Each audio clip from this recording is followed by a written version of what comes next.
Hi, my name is Krystle. I'm Alex. And after a long journey with IVF, we're currently pursuing a surrogacy journey. We decided to start trying to build our family, and we were able to conceive naturally pretty quickly, but unfortunately that ended in an ectopic pregnancy, which was a pretty scary experience for me because I was in the hospital in a lot of pain, and I had to have a surgery basically to remove the ectopic pregnancy. After that, we had started to try again naturally. It was a difficult time. It was during the pandemic, and things just, I guess, after several months weren't really happening for us. So I knew, given our age, that it would be a good idea to try and get into a fertility clinic. So that's what we did. We got into our first fertility clinic and we went through all of the testing, and there was nothing wrong with us on paper. We were given the diagnosis of unexplained infertility, which we now know that unexplained really just means unexplored, and there really is an underlying cause for the infertility. It's just that it could not be found at the time. So we went through the usual, as I said, testing. We moved on to doing IUIs. We did one that was unsuccessful. We did another IUI, which unfortunately was unsuccessful. And we decided at that time that we were going to jump right into IVF and did our first round, which didn't end up in us bringing home a baby. During the course of the 5 years, we've basically done 7 rounds of IVF. And because of our age and kind of where we're at now, we decided that our best course of action is to pursue surrogacy, especially after I had later learned that I do in fact have endometriosis. This is after having tested for pretty much everything under the sun and trying to rule everything out. And yeah, so here we are. We are very excited. How do you feel to be on the surrogacy journey? Yeah, still hopeful and hoping it will, it's going to be a new chapter for us. We've been exposed to amazing care, but what we've encountered is that there is no kind of perfect clinic that offers everything that you need. So there have been different needs that we have had at different points during our journey, which currently the clinic that we're at, we feel very hopeful in terms of us doing the surrogacy journey.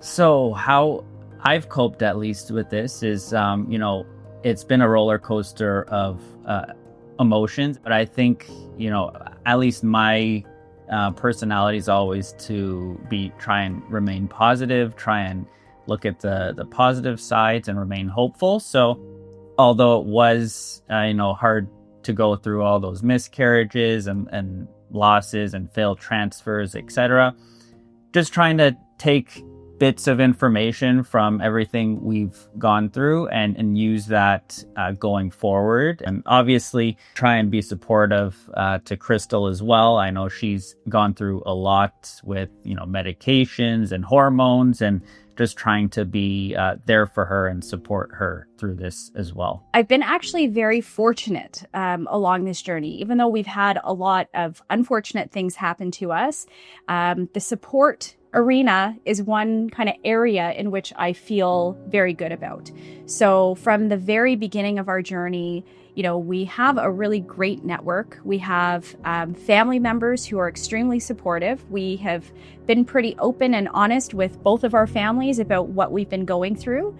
And they've always been there to give us their support to the extent that they can, because there's only so much that they really understand about the whole fertility world. I have also been a member of online support groups, multiple. There are great resources online. Because my job is in social media, one of the things that I had started doing ever since we had the ectopic pregnancy was sharing my story.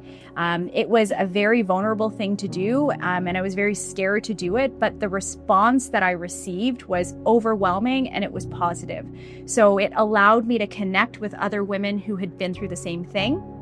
And as a result of that, I've been able to build a community online of other women who are kind of also in this fertility world. And they are the best support that you can have. They say that it's the worst club, but with the best members. And that couldn't be any truer. And then at the end of the day, it's us when we come home, so we're able to lean on each other. And our relationship, thankfully, has remained very strong throughout this entire process. IVF can be a very difficult thing for a lot of couples, and it can unfortunately break a lot of couples up. But we've just tried to the extent that we can, as best as possible, to maintain very open communication, check in on one another, and just be there for one another when these bad things have happened. So to finally receive my endometriosis diagnosis, I don't know, it was a double-edged sword. On the one hand, I felt great. I mean, it's not a great thing to have endometriosis, but it felt good to actually have a diagnosis, and to know that, this was a major cause, or at least a significant cause, of why I've had all of this misfortune throughout the journey, and maybe even why I'm on this journey in the first place. But on the other hand, it was also very upsetting, because it took over 5 years for me to get this diagnosis. But this is one of the most common conditions. 1 in 10 women globally, I believe, suffer from endometriosis. The difficulty or the challenge with me was that I didn't have any symptoms. But unfortunately, if you don't present with symptoms that are obvious, I didn't have any endometriomas on my ovaries or anything like that, then you can get overlooked. And that, unfortunately, is what happened to me. And it wasn't until I had 2 failed euploid transfers after all of these losses where any doctor actually took the suggestion of endometriosis seriously. I guess I'm just very fortunate that things kind of happened in the way that they did for me to even be able to get connected with that doctor, to have that ultrasound, because again, a lot of women, this goes undetected for them for years and years. Okay, so the decision for us to go into surrogacy, I think, was relatively easy one for us. I'd agree with that. I think it reached a point where that was our only hope. Because of what's happened, because of our history, especially having 2 failed euploid embryo transfers back to back, I no longer feel safe putting another embryo in my body. And given my age, currently I'm 42, it's very difficult for me to make euploid embryos, So with the euploid embryo that we have remaining, that to me feels safer in someone else's body as opposed to my own. It would have been amazing for me to be able to carry, but we want to ensure kind of the success of this journey, and that feels like a safer bet for us than having me attempt once again. Yeah, so have we ever discussed a hard stop on our fertility journey? The answer is yes, but unfortunately the goalposts kind of keep moving. You realize how badly you want something when it doesn't happen for you.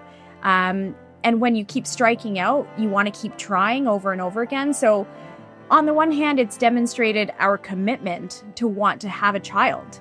But on the other hand, it also makes it very difficult to set that boundary, right?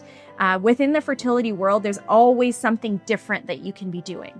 But of course, we do realize that we can't do this forever. So you have to think about what your next step is going to be in order to complete your family.